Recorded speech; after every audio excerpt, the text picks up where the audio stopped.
call to order this regularly scheduled meeting of the Community Development Committee of the Metropolitan Council. I'm the committee's chair, Robert Lilligren, joined by council members Johnson, Chambliss, Cummings, Lindstrom, right under the wire, and Vento. We're more than a quorum of the committee, so we can go forward.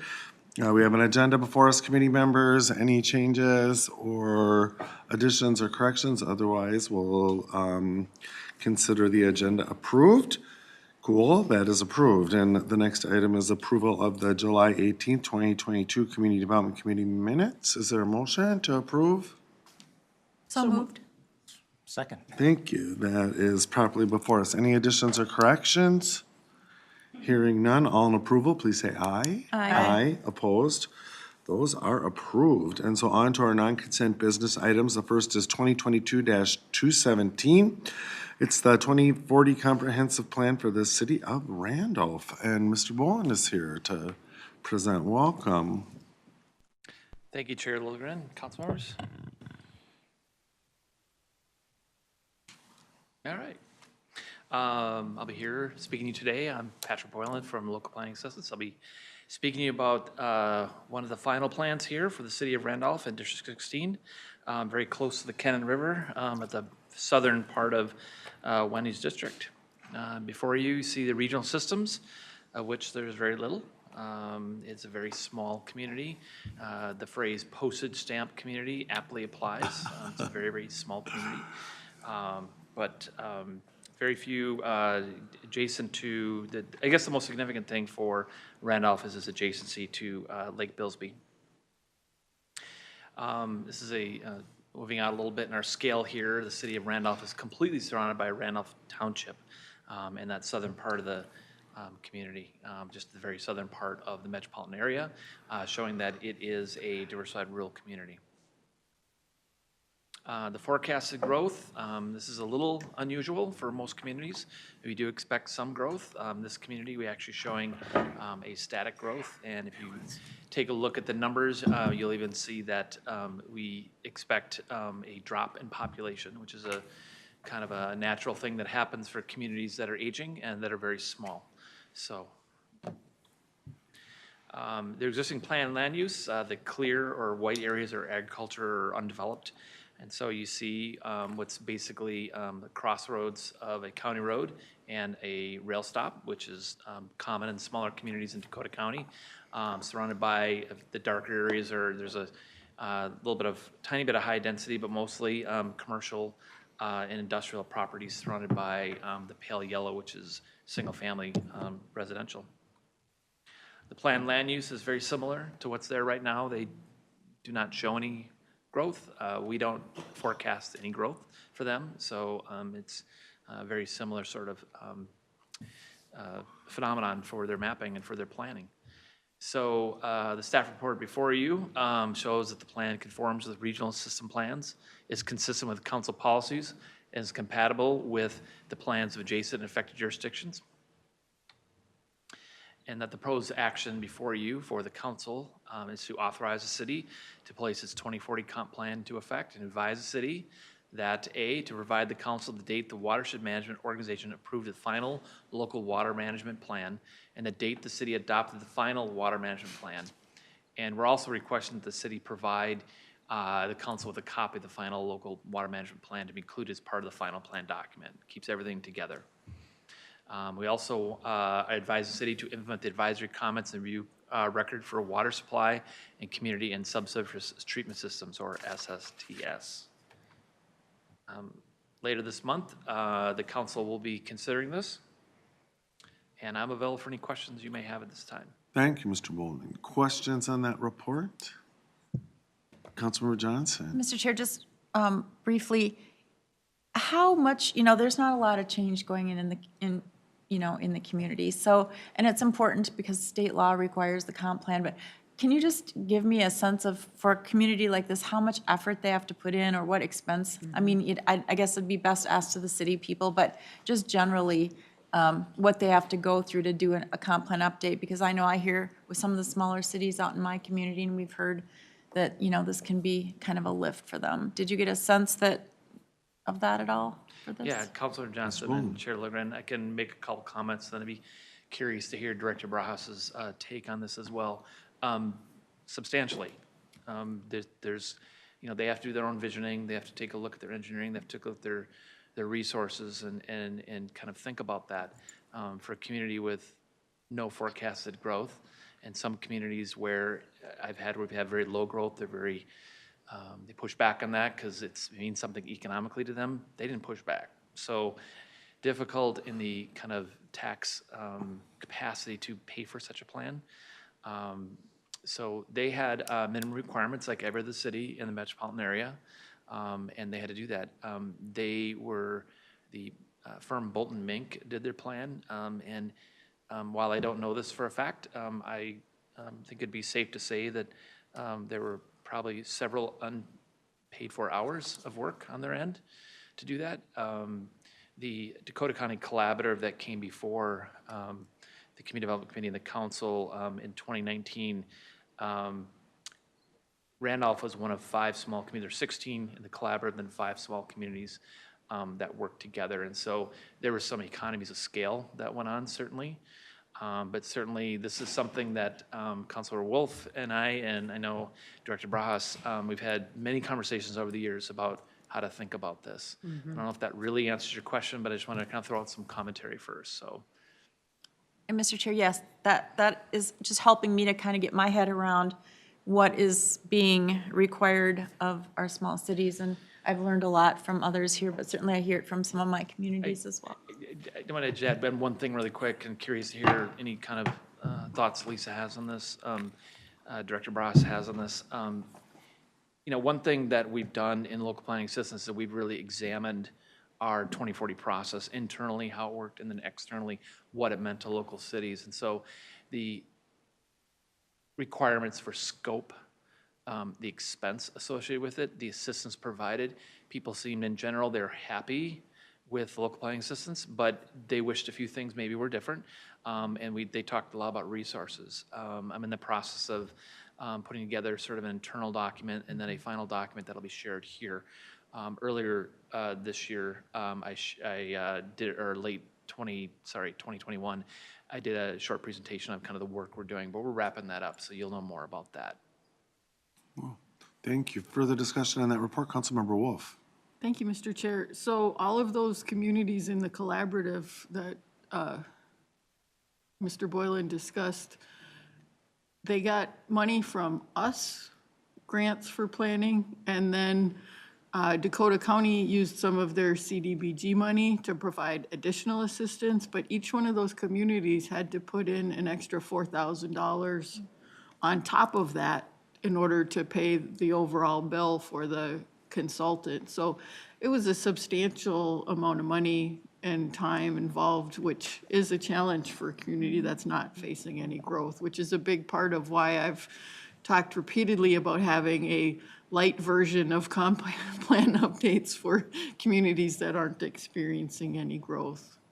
Great. Thank you for that additional background. Very helpful. Mr. Chair. Yeah, Director Brahas.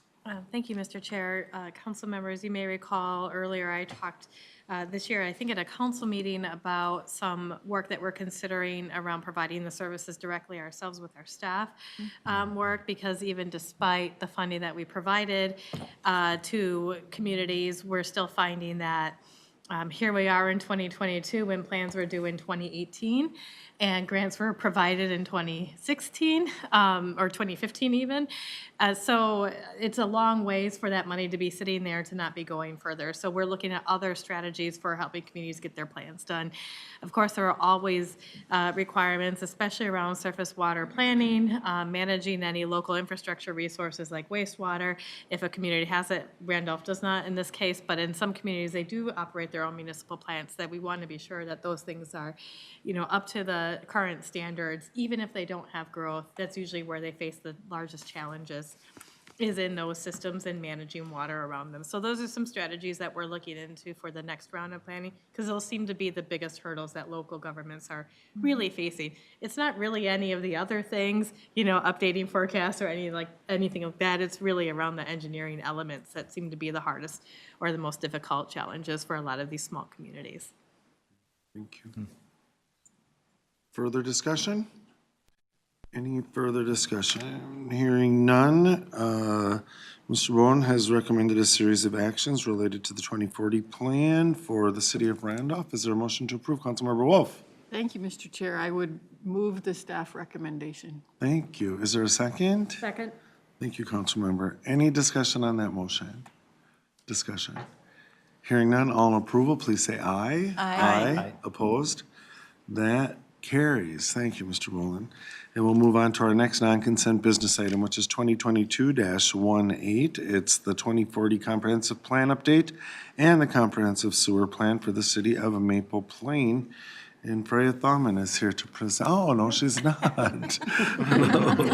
Surprise. If I could just Welcome. mention, the city of Dayton's plan is actually showing on the PowerPoint, and we're going to talk about Maple Plain first, if that's okay. Okay, and I'm not sure if Greg in the control room heard that, but this is for the presentation for the next item, the City of Dayton Comprehensive Plan, and we're looking for the City of Maple Plain. We do have two today in front of you for District 1, Yeah, so, but we were supposed to start with Maple Plain, so if that's okay. I think the correct one, I will say that I am a poor substitute for Freya, who is on annual leave and is unable to be here today. But the work in front of you for both of these plans is the culmination of several years. Like Lisa was mentioning, the plans were initially due in 2018, and Freya has been working with local governments all through at that time to get the plans in front of you today. So special thank you to Freya, but also to the local government staff and their consultants as they were working with us to get the plans in front of you today too. I should mention I'm Angela Torres, the local planning assistance manager in today for Freya. So we'll start with the city of Maple Plain, and a special thank you to Mark Kaltzis, who is the city's consulting city planner, and he was instrumental in getting this across the finish line for us today. I will mention that the city did receive a planning assistance grant of $32,000 to aid in completion of the local planning process, and like Lisa said, we are looking at several new strategies for the next round of comprehensive planning that we are hoping local governments will take advantage of. So with that, I will go to the next page. Maple Plain's a small community, just about 1 square mile in size and approximately 2,000 people. It's located in western Hennepin County. This map, which is also figure 1 of your staff report, shows the location of regional system components within Maple Plain. Most predominantly, you'll see US Highway is the principal arterial, which runs east-west through the city. There are also some regional trail components in Maple Plain, the Baker Carver Regional Trails in the southeast, and then Maple Plain has provided wastewater treatment services by the council at the Blue Lake wastewater treatment plant.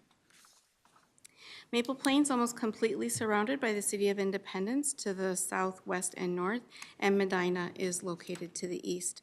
As shown here and in figure 2 of the staff report, Thrive MSP 2040 designates Maple Plain as a suburban community. As part of the plan, the city proposed the population forecast for each year be rounded to the nearest 100. Council staff will revise the population forecast as shown here, which is also reflected in Table 1 of the staff report.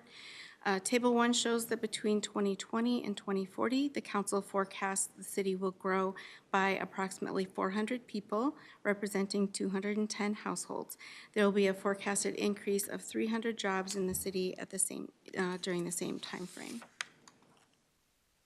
This table, which is also Table 2 of the staff report, illustrates the planned net residential density in the city. The overall density for guided residential land is expected to be between 8 and 22.9 units per acre. Thrive MSP 2040 indicates that communities with suburban designation are expected to plan for forecasted population and household growth at overall average minimum densities of at least 5 units per acre for new development and redevelopment, and Maple Plains plan is consistent with this policy. This map, which is figure 3 of the staff report, reflects the existing land use for the city of Maple Plain. The existing residential land uses in Maple Plain are primarily low-density residential, but also includes small areas of multifamily, medium-density, and mixed uses. The city's industrial, shown in blue, commercial and industrial areas are located near Highway 12. As shown in the blue and white in the north, there are significant wetland areas in the city, and only a small amount of buildable area remains in the city, about 4.4%. This map shows the 2040 planned land use for the city of Maple Plain. Given the limited vacant buildable land in the city, the plan focuses on opportunities for redevelopment. The plan identifies 3 areas targeted for redevelopment: downtown, the Gateway, and Bud Avenue at Highway intersecting with Highway 12. These areas are generally north of the Highway 12 corridor and are guided as general mixed use in the pink and downtown mixed use in the orange crosshatch. With the 2040 plan, the city has increased the minimum allowed density in these areas, with the general mixed use land use category having a density of between 5 and 20 units per acre, and the downtown mixed use with a range of 20 to 40 units per acre.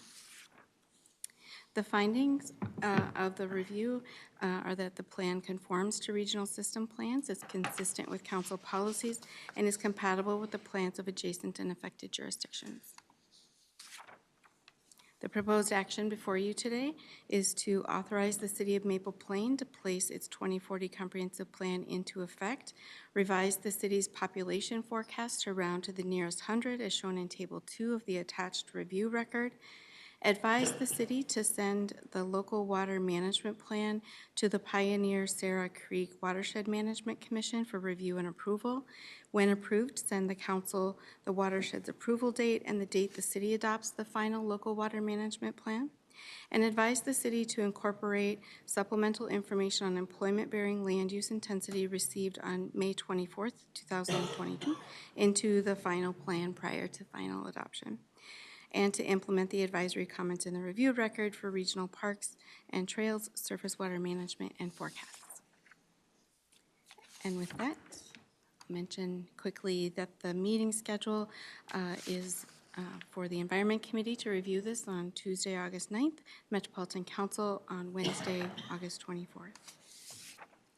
And with that, I'll do my best to answer any questions. Thank you, Ms. Torres, for the report. And any questions on that report? Any questions? Seeing none, staff has proposed a series of actions to approve the Maple Plain 2040 Comprehensive Plan. Is there a motion? Councilmember Johnson? Yes, Mr. Chair, I'd move staff's recommendation for approval. Thank you. Is there a second? Second. Thank you, council members. Any discussion on the motion? Discussion. Hearing none, all in approval, please say aye. Aye. Opposed? That carries. Thank you, Ms. Torres, and I assume you're staying for the next I am. item as well. Great. That's item Staying through the next 2022-219. It's another joint committee's action. It's the 2040 Comprehensive Plan Update and Comprehensive Sewer Plan for the City of Dayton. Ms. Torres. I also wanted to mention for the City of Dayton that they also received a local planning assistance grant for $32,000 as well. And wanting to do a special thank you to the city's planner, Alec Henderson, for his work in coordination with Freya on the completion of this plan. This map, as figure 1 of the staff report, shows the location of regional system components within the city of Dayton. I-94 runs through the southwest corner of the city, and you'll see that Dayton has many natural resources. Regional park components in this city include the Elm Creek Park Reserve in the east, as well as Rush Creek Regional Trail and several planned trails and search corridors. The majority of the wastewater treatment services in the city are provided by the council at the wastewater treatment plant in St. Paul, although a small area, which is a historic village in the north, is served by the city of Otsego, who owns and operates their own wastewater treatment plant.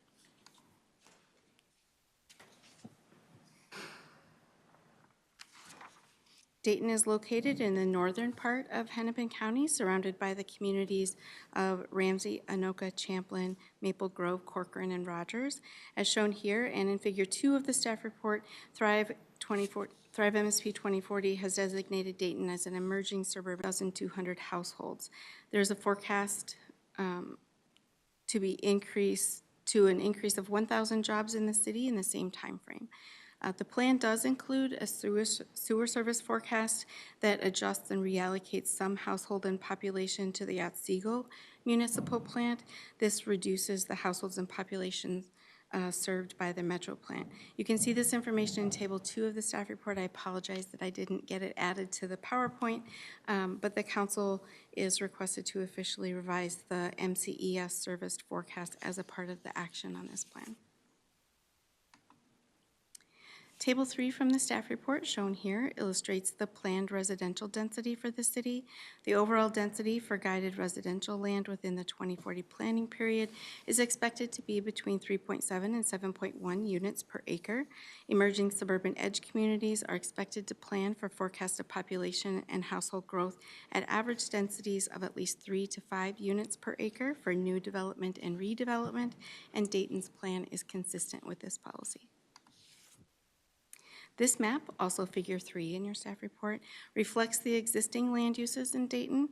Dayton is a growing community bordered by the Crow and Mississippi rivers, is primarily rural and has large areas of natural resources, including the Elm Creek Park Reserve, as well as areas within the Mississippi River Corridor critical area. The existing land uses are predominantly agricultural and farm, park and recreation, and rural residential. The city also includes single-family residential as well as industrial and commercial areas in the southwest near I-94. This map, Figure 4 of the staff report, shows the 2040 planned land use in Dayton. The city's sewered residential land use categories include low-density residential, existing low-density residential, medium-density residential, mixed-use, high-density residential, mobile home, as well as a new master planned development future land use category. The plan includes a staging plan for the 2040 planning period, as well as for post-2040 or an ultimate build-out scenario, which is included as Figure 5 of the staff report. Staff find that the plan conforms to regional system plans, is consistent with council policies, and is compatible with the plans of affected and adjacent jurisdictions. And the proposed action before you today is to authorize the City of Dayton to place its 2040 comprehensive plan into effect, to revise the city's regional sewer service forecast downward, as shown in Table 2 of the attached review record, advise the city that within 60 days after receiving final DNR approval, the city must adopt the Mississippi River Corridor Critical Area Plan and submit a copy of the final adopted plan and evidence of adoption to the DNR, Council, and National Park Service within 10 days after adoption, to implement the advisory comments in the review record for forecast land use and plan implementation. The council is requested to review this at the Environment Committee on Tuesday, August 9th, and at the Metropolitan Council meeting on Wednesday, August 24th.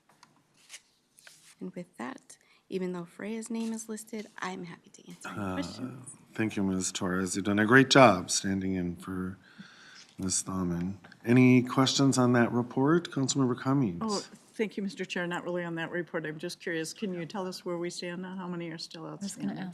Oh, sure. That's Yeah. what I was just asking. Inquiring minds want to know. I think we're going to hear some good news here. I don't have my laptop in front of me. Click, click, click. However, I looked last time we had this meeting. If we get through all of the ones that are currently planned, scheduled on council agendas, we'll have 10 remaining. Most of those are very small communities we continue to work with and reach out to, and also a lot of communities that are in more of the rural or urban, ex-urban areas that aren't necessarily connected to the regional sewer system, for example. So we continue to reach out and offer assistance and help to all of those communities. We hope to get through the last ones soon. Before the end of this term, huh? Yeah, fingers crossed. Fingers crossed. Fingers crossed. Right, That's good always the goal. question. Councilmember Johnson? And not again on this. And when do the notices, or when do cities start working on the next comp plan? Director Barajas. Chair, Councilmember Johnson, we typically issue statements in the year ending in 5, so that would be 2025, that would initiate the next local planning process. Okay, so you get a little breather, but not really. Not really. Okay, thank you. Great, thank you. Further questions? Councilmember Vento? No? Seeing no further discussion, is there a motion, Councilmember Johnson? Yes, thank you, Mr. Chair. I would move the proposed action as recommended by staff. Great, thank you. Is there a second? Second. Thank you, Councilmember Wolf. Discussion on the motion. Any discussion? Mr. Chair, I just want to, Please. on this and the previous item, want to thank the mayors from District 1. I meet with them often, and I hear about, some of the struggles that they're having, but they're always very grateful for the help from staff. So I want to thank all of you for your hard work, and I know Freya can't be here tonight, but I've seen her in action too, and she's a great problem solver and resource for them. So thank you to everybody. Great, thank you for that, Councilmember. Thank you. Any further discussion on the motion? Hearing none, all in approval, please say aye. Aye. Opposed? That carries. Thank you, Ms. Torres. Great, thank you so much. And with that, we've dispensed of the non-consent business items on our agenda, and we'll move into the information items. The first is the 2023 Public Housing Agency Plan, and Stephanie Paulson is here to present. Welcome, Ms. Paulson. Hello. Hello. This is going to be a lot less eventful than if you recall last year's. This year's PHA plan information item is, I'm really just here to share a lot of updates, some cool things that we're doing, and we can kind of move through the presentation. Feel free to ask questions at any time. Thank you. My name is Stephanie Paulson. I'm the Assistant Director with the Metropolitan Housing Redevelopment Authority. And let's move through the slides. So just as some grounding background, we are required to have this PHA plan discussion every year. There's an annual PHA plan and a 5-year plan. And this serves as just a guiding document to HUD, telling HUD what we're doing, what we're up to with our Housing Choice Voucher program, and to make some long and short-term plans for our region.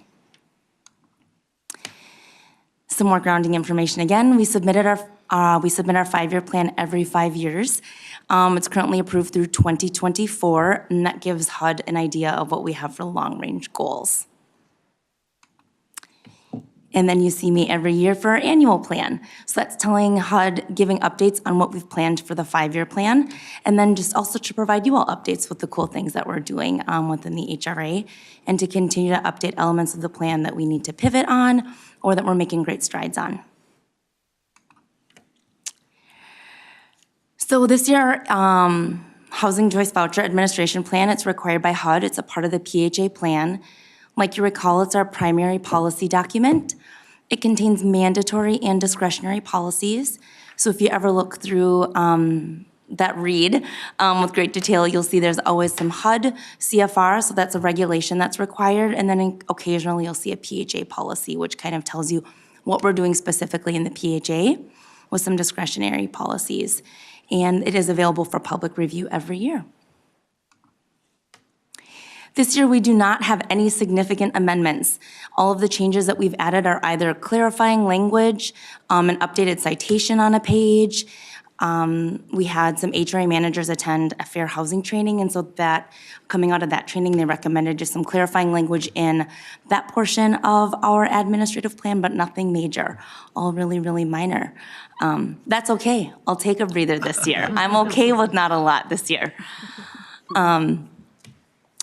Our Resident Advisory Board, we've already met with them on July 14th, and we tried something a little new with them this year.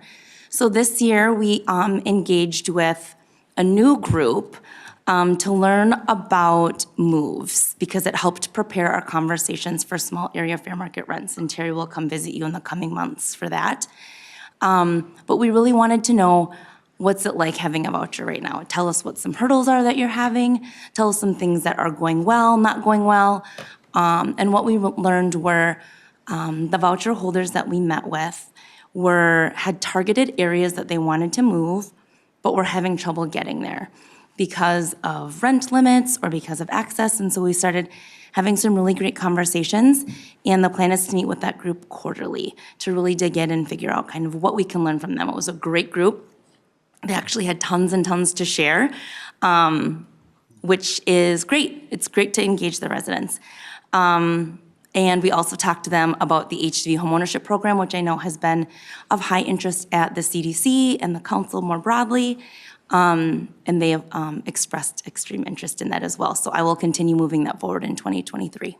Mr. Chair? Yeah, Just a Councilmember brief Johnson. question. It's a new group, a different group. How did you go about getting folks to be interested in serving in this capacity? Sure. So we are still meeting with the other group, but what we wanted to do is make sure the existing resident advisory board that we have, Councilmember Johnson, is more established, and they are not really in the process of moving. And the experience of the moving voucher holder is much different than the experience of the established and kind of a family experiencing housing stability. And so the resident advisory board at this meeting, everyone who is a new admission off of our waitlist issued a voucher right now was reached out to. Do you have any interest in participating? And so that's how we engaged this group specifically about moving. Great, thank you. Yeah, absolutely.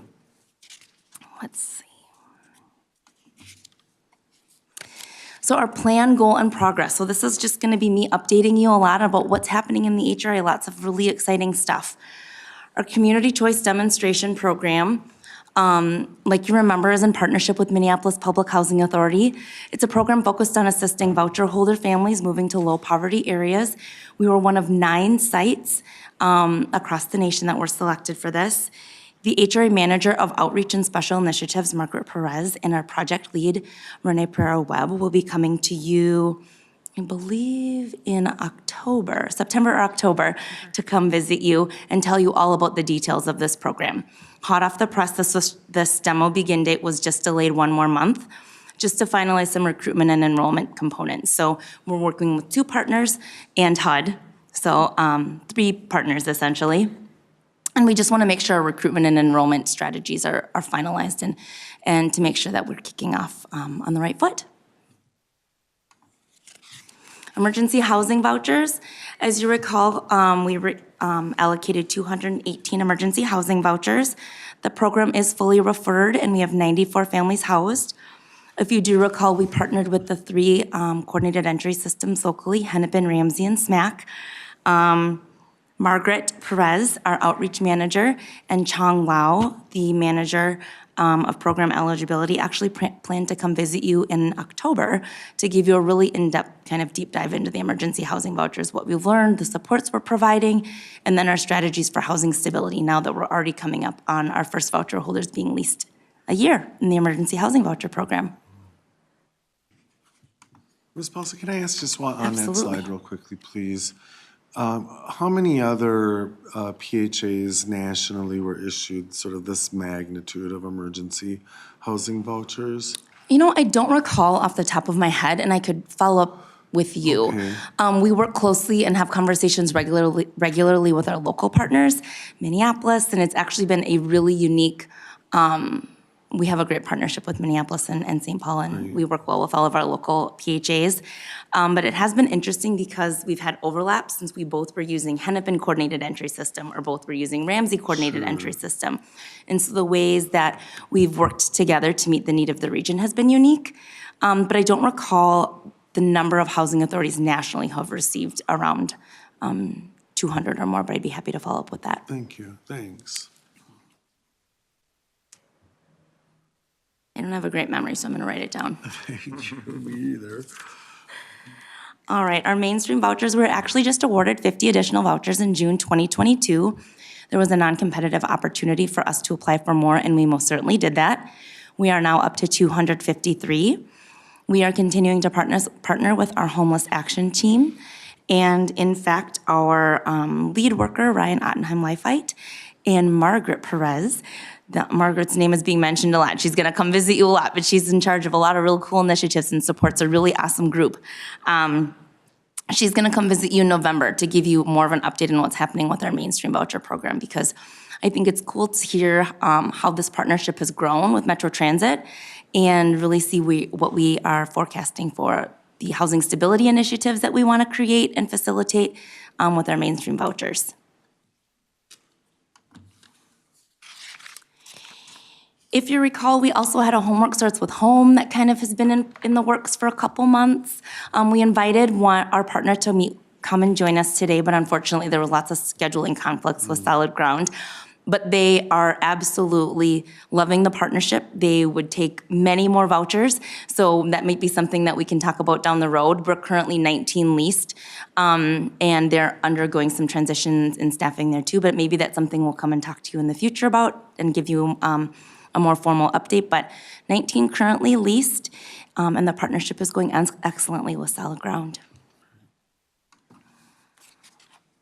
Mr. Chair, Yeah, Councilmember Lindstrom. how many do you think that they would really love to have in an ideal situation? So right now, our admin plan says 20 a calendar year, and I think it really is depending. What we're finding is when they refer families, it almost felt like there was a flood at the beginning because they have to be at a certain point in their kind of program completion before they're referred to us. And so I think it's kind of depends on when people are, how fast people are moving through their program to get to us. But the model has been extremely successful. A lot of families are leasing in place. They're not searching. They're staying exactly where they were, and that was completely the intent of the program. The only reason I know that they want more is they actually said, what would the option be for more if we were given the opportunity? And so we're just going to start having those conversations once we get to the 20, once we get to our 20 mark, and I can certainly come back and visit you if they're thinking, 10 or 15 or 20 more. Thank you. Yeah, thank And you. Mr. Chair, just, Yeah, and then Councilmember are Johnson. these, are there clients from our waiting list? Are they clients from other PHAs?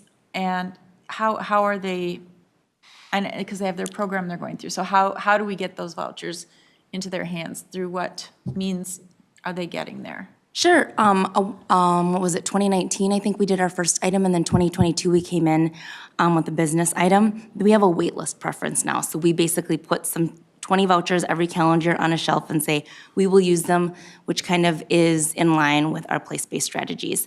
So as we move through the community choice demonstration, which is more of the mobility, traditional mobility, we're also continuing to explore our place-based strategies. So this allows families who are established and stable to remain where they are when they have this temporary subsidy.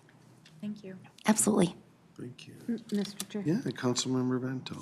I'm sorry, Stephanie, this is not meant to sound like a trick question, but how many school districts participate in Solid Ground? I know Roseville does because it was part of their quarterly report last week, but and I know that, I believe Montemita and White Bear. White Bear Lake, I know. Yep. I guess I don't know for sure. That, whatever that school district is with White Bear Lake, and I could follow up, but I know, White Bear Lake, I know for sure as well, because we've had explicit conversations with some families in White Bear Yeah. Lake. I've got to believe that 20 just barely touches the long possibility of families and kids being benefited. Thank you. Any other questions right now? Further questions? Ms. Paulson? Sure. Next is our Hdv Homeownership Program. So this has been certainly a topic of conversation in housing work group, at CDC, broadly at the council, with individual conversations with council members. So we met with a local PHA in the state who is currently operating an Hdv homeownership program, a very small one, but a homeownership program, Hdv homeownership program nonetheless, just to say lessons learned. If you could do it again, what would you do over? What's going well? Just to kind of pick their brain. I also attended a national training for Hdv homeownership certification with a member of Minneapolis Public Housing Authority staff, and that was in May of 2022, to really learn the parameters. We've never operated that program before, and we weren't quite sure how time intensive or what kind of guardrails HUD puts in place for us as a housing authority that's interested in this program. What I learned is it's a really big ask. There's really broad guardrails, but when you put together a program like this, because it is optional and you opt into it, you kind of make the program what you want it to be. So there'll be initial, for example, maybe it'll be like it has to pass an HQS inspection in the beginning, just to make sure that whatever home they're purchasing can pass an HQS inspection. But the way that you want to support the inspection ongoing is up to the PHA, because they own the home, right? So do we want to be doing home visits? Do we want to be driving by? That's just a really anecdotal example, but kind of summarizes how we really have tons of discretion in the way we want to do this program, which is wonderful because then we can kind of do what we want, but is also daunting because it is going to be a lot to think through. We also met with a local agency because as part of an Hdv Homeownership Program, we would want to have credit repair and counseling and kind of all of these components in place for homeownership. And we don't have, there are people that are doing this in other agencies very, very well, and this is all they do. And so how can we partner with agencies and start exploring opportunities with them? I would think that our next step is continuing to have those conversations. Minneapolis Public Housing is actually exploring an Hdv homeownership program at the exact same time. So we're kind of moving this program together in partnership, not necessarily, truly in partnership, but it is nice to have someone to think through and bounce ideas off as we're developing something from scratch. And I'll come visit you and give you an update and tell you what's going on, certainly at Housing Work Group for council members who participate in Housing Work Group, but also at CDC to give you updates. We've also had a lot of family affordable housing families who have expressed interest in some type of homeownership program too. So it's a really great focus group to pick brains of families that we talk to all the time and that our management company has a lot of contact with to think through what they would like if in some type of program or some type of supports.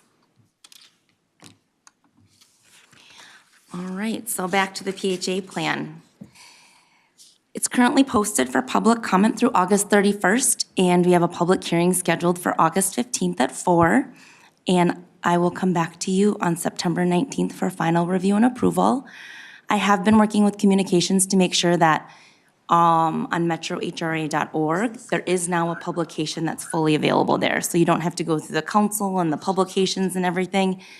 We heard last year as a part of the CDC and PHA plan process that we want to make sure that people are fully aware of where our documents are. And so metrohra.org is really the place that people travel most for information for us, and there is an entire section on the main landing page now about publications, our public notice, our admin plan draft, our PHA plan draft.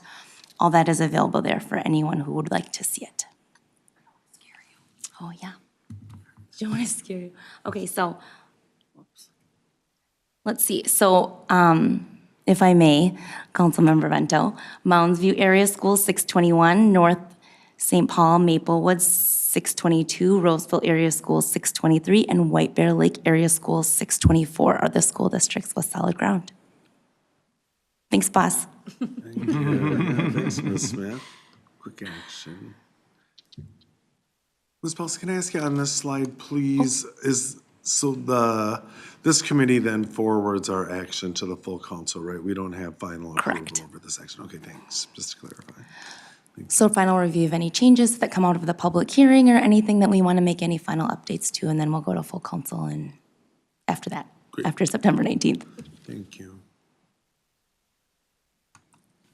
Mr. Chair, just one other quick question. Yeah, please, Councilmember Johnson. And again, just coming out of the COVID scenario where we were all virtual, is the public hearing, do we allow for virtual attendance at public hearings at this point, or is it all required to be in person? Yes. Yeah, it'd be nice to get that change for folks who might want to say something but can't be here in person, so, yeah. Thank you. Thank you. Councilmember Wolf. But people can do comments by email or phone or other ways also. So it's not that they can't provide us with info, we just can't see their face. I think I was just referring to the hearing itself, but yes, thank you for that. That's good. Thank you. Further questions, Councilmember Chambliss? Not a question, just really appreciative of the regular updates that we get at this committee. It's really nice to see some of these programs at initiation and see how they move through, and it's really refreshing to be a part of this committee and to be a part of this really good work on behalf of community members. So I know we recognize it's a lot of work to administer all of these different programs and even our core programs, but we all know the housing situation, and the more everybody chips in, the better. Thank you, Councilmember.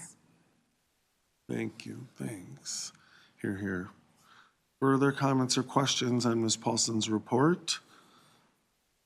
All right, we look forward to further updates. Thank you so much, and thanks to your team for their work on this. And moving into our final information item, it's the 2021 Regional Park System Annual Use Estimate. And Darcie Vandegrift is here to present. Welcome, Ms. Vandegrift. Thank you. Chair, council members, it's been a while since I've been before you, 2 years, because due to the pandemic, there was no parks research in 2020. And so I will have the pleasure of getting to come and visit you a few times this month and then next month on September 19th with the visitor study, which was also postponed. So it's great to be back here with you. Please stop me at any time along the way if you have any questions. But I'm here to share with you the findings from the 2021 Regional Parks System Annual Use Estimate. So a little bit of background on the use estimate. It's a statutory requirement. It's been produced annually since 1995, except for in 2020, and we did use the data from the 2019 use estimate for 2 years in a row because it was the most recent. And it's used in formulas to calculate each implementing agency's share of regional parks and trail system grant program dollars. And it also allows us to monitor trends over time. I'm going to share some of those trends that we observed in 2021 with you here this evening. And it's one of 2 ongoing research responsibilities.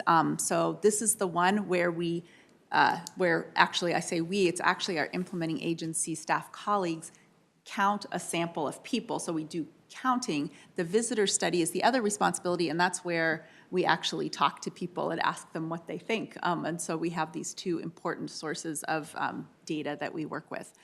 So the 2021 annual use estimate included data from 128 regional parks, trails, park reserves, and special recreation features. And one aspect, which I can talk about here now if you want to know a little more about, and I can also talk about next month with the visitor study, is that we do use some multipliers that we use to calculate from how many cars we observe to how many people are in those cars, so that's one multiplier. We also use a multiplier to estimate, based on our summer counting work, what our fall, spring, and winter visitation are, and we use new multipliers from the 2021 visitor study that went into those inputs, and I'll return back to that here in a little bit. And of course, we talk about estimated visitation. It's required by statute to do, and we like a number that we can present, but there's lots of ways that we could talk about value of our regional park and trail system in terms of climate mitigation, public health contributions, lots of other ways. So this is just one of many. So I'm going to take a minute to talk about how do we calculate the annual use estimate. This is a true example of interagency collaboration. We work with staff from all 10 implementing agencies. It starts when they update every year the entrances that they would like included in the population that we could sample from, and so there's always a process that they're working on then. We then create a random sample that we send out to them, and they do 2,000 counts, each 2 hours each, so that's 4,000 hours of staff time over each summer. And they, each park and trail has a sample of entrances, and they count all people, bicycles, horse riders, boaters. If someone enters the park at that entrance, they are counted during that time period. And the schedule has randomized times. So this is actually in process for 2022 right now. We're very busy doing quality assurance and collaborating on it right now, but this happens from Memorial Day to Labor Day weekend every year. So then we get those counts, 16 counts for each park and trail, and we bring in the samples from the previous 3 years. This helps us to normalize effects of things that are going on. So if you remember what was going on last summer, the smoke air conditions, I mean, can we take a minute to be grateful that we're not doing that this year, that we're not experiencing that this year? So at heat, construction closures. So if there's a count time that might be distorted by those unusual events, we bring in those previous 3 years so we can normalize that. We then expand them so we can think about all of the possible times, all of the possible dates, all of the possible entrances, so each count is then expanded to account for all of those different entrances, and then it's expanded for, as I said, those seasonal counts. So we estimate how much in fall, winter, and spring based on our summer count. So we have that expansion. And then finally, implementing agencies send us all of the special events that they have, the fun runs, the church gatherings, the picnics, the festivals, everything that happens over the course of the summer. And we'll be talking about that a little. And also their camping numbers. So we put all of those things together to come up with the annual use estimate. So let's get to the results. So you can see before you that our annual visitation was estimated at 64,897,300. It's rounded up to 64.9 million on your figure on the slide. And so from 2019 to 2021, visitation increased 2.6%. So to throw out just a trend that we're seeing, park visitation actually decreased in 2021, but trail visitation increased by 11%. And so all of that increase you see there is due to trail visitation. It's important to note that there are not, that we really need to look at something over time before we say that it's a trend, that there are variations that happen every single year, but this is one sort of interesting finding from this year. Mr. Chair? Yeah. Just a quick question too. So are you also tracking the overall population for the region and then comparing use to population growth? So that is an important metric. Our Metropolitan Parks and Open Spaces Commission made an additional request of acreage, visitation per acreage for units.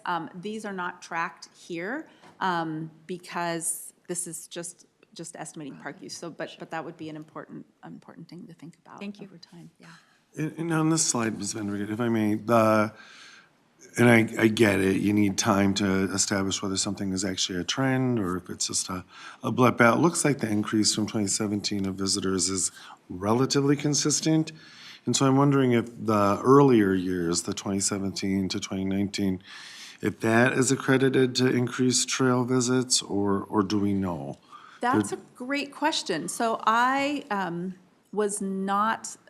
not looked at that this year. This was really from me kind of looking at that and breaking it out, but I can definitely look at those changes. I think it is important to note that we added, and Emmett Mullen, Director of Parks, might jump, but I believe between 2019 and 2021, we added 15 miles of trails, which isn't just those miles, but also the connections that they enable to other trail systems, so that could, I think it's worth asking, but I think both of your questions are things I would love to just do some little calculations and get them. Yeah. Thank you. If you give me one moment to just jot those down.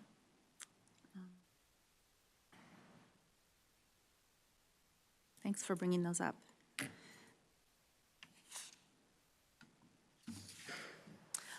So I wanted to spend a moment talking about COVID-19 effects. There's a couple I wanted to share. One is just, as you can imagine, the collapse in special events. There were just many special events that weren't held. There were about 1 million fewer visits due to special events in 2021, which we saw as soon as people just turned, we didn't even have to add it up. We could just see in the list that it had decreased. So that's one thing. The other thing that I want to think about over time is that we did use the new multipliers from the 2021 visitor study.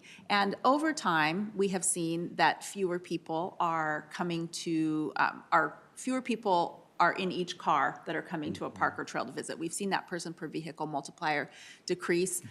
If I can go sort of big sociology on you, since I am a sociologist, I mean, if you're familiar with Robert Putnam's kind of classic work, Bowling Alone, people are doing things more in smaller groups or as individuals. However, in addition to that, remember what the advice was last summer in terms of social distancing. People did not go in cars with other folks. So the person per vehicle multipliers went down. I will share those really quickly with you next month when we talk about the visitor study.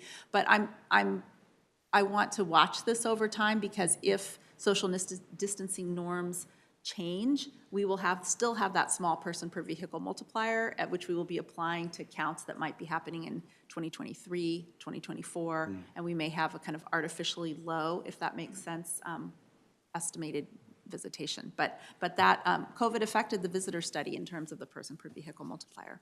Mr. Chair. Councilmember Johnson. And it's per vehicle, so it could be a van, it could be a bus, or is this literally per car? So we do have a bus multiplier. It's hard to get a good sample of a bus multiplier because there are many fewer buses. So we're actually using the bus multiplier from, I believe it's 1998, just because it requires another sample, a different sampling technique, yeah. So, but if people think of their vehicle as a van, that would be counted. You know, and there were travelers that said, or visitors that said that they came with 6 people as well, but many, many more came alone. Thank you.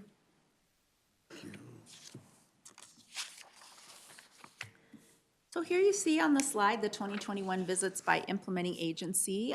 As usual, Minneapolis Park and Recreation Board is the largest implementing agency in terms of visitation with 24.2 million visitors. We see then, next is Three Rivers Park District, the City of St. Paul, Ramsey County, Anoka County, Dakota, Washington, Scott, and Carver counties, and City of Bloomington with 830,000 visits. So the City of Bloomington did have a 20% decrease in estimated use, estimated visitation, which was due to an actual decrease in visitation in Bloomington, as well as a decrease in the multiplier. Bloomington had a particularly sharp decrease in the person per vehicle. Anoka, and just kind of talking about trends overall, Anoka and Washington County had less than a 5% decrease in estimated usage from 2019. Minneapolis Park and Recreation Board, St. Paul and Ramsey County had less than 5% increases. These might be some of that small fluctuation that you do see from year to year. Three Rivers Park District, Scott, Dakota, and Carver counties had growth rates between 6 and 14%. Carver County, if I'm not mistaken, was the only implementing agency that did not have a decrease in park visitation. And it's just important to remember that there is annual variation. So let's look at the most visited units in the regional system. Here you can see the top 10 in terms of visitation, regional parks and trails. Mississippi Gorge Regional Park, which you see here at number 4, is a combination of Minneapolis and St. Paul visitation because they share that park. And then Highland Bush Anderson is administered both by the City of Bloomington and Three Rivers Park District, which really, it shows how we are a regional system with that interagency collaboration. Ms. Vandegrift, on this slide, if I may, please. And this is just for my own edification or whatever, but so I get that the Mississippi Gorge Regional Park is Minneapolis and St. Paul. Is there an implementing agency that's reflected in that? That is reflecting both. Part of it is administered by Minneapolis Park and Recreation Board, and the other part is by St. Paul, the City of St. Paul. All right, so it's their data. Thank you. Yeah. But when you'll see, so the numbers that you saw, Chair Lilligren, on for the implementing agencies would have this split out. Okay, great. Thank you. And that is it. We will end with a photo from the regional park closest to my house, Indian Mounds Regional Park, for Indigenous Peoples Day. Great, thanks. Do you know what event this was? Yeah, it was 2019 Indigenous Peoples Day. Great.